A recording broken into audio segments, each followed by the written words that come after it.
ओम श्री गुरुवे नमः, श्री गणेशाय नमः, श्री राधे राधे। आज इतवार है। आज सूर्यदेव की कथा आपको सुनाएंगे। सूर्यदेव सभी जानता है, जगत सूर्यदेव प्रकाश करते हैं। सूर्य होता है तो बहुत ज़्यादा प्रकाश होता है। ये सूर्यदेव की महिमा अनंत है। सूर्यों को करोड़ों ऋषि मुनि सूर्यों के आगे उनकी स्तुति करते हुए चलते हैं। सूर्यों का जो घोड़ा है, सहस्रों घोड़े सूर्य को लेकर चलते हैं।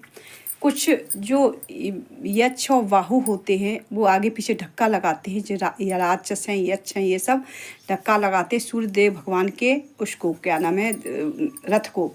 और सूर्यदेव का जाप करते ऋषि मुनि, सब जाप करते हैं सूर्यदेव का।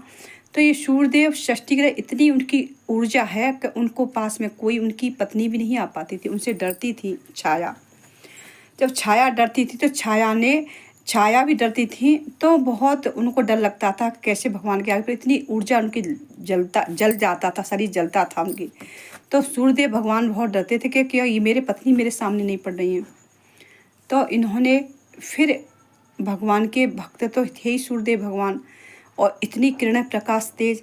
तो उन्होंने कहा कि सब भक्त बोले ऋषि मुनि कि हे प्रभु, आपकी इतनी ऊर्जा है कि हम उसको सहन नहीं कर पा रहे हैं। तो उन्होंने कहा कि आप नारायण का नाम लीजिए और मेरा नाम लीजिए, गणेश जी का। तो आपकी ऊर्जा क्षमता, मतलब मेरी ऊर्जा की क्षमता आपकी बढ़ जाएगी सहने की। तो उन्होंने ऐसे ही किया तो उनकी सहने की ऊर्जा बढ़ गई ऋषि मुनियों की।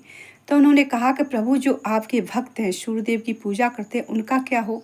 तो उन्होंने कहा कि जो मुझे अर्घ देगा और जिस रूप में अर्घ देगा, जिस रूप में मुझे मानेगा, उसी रूप में उसकी इच्छा को मैं सफल करूँगा। तो उन्होंने कहा कि इतवार कौन सा दिन है आपका। ऋषियों ने पूछा कि इतवार दिन है हमारा।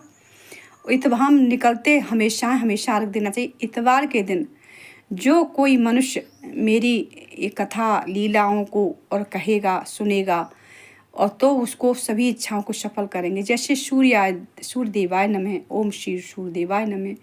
तो इस तरह से जप करते हैं समय।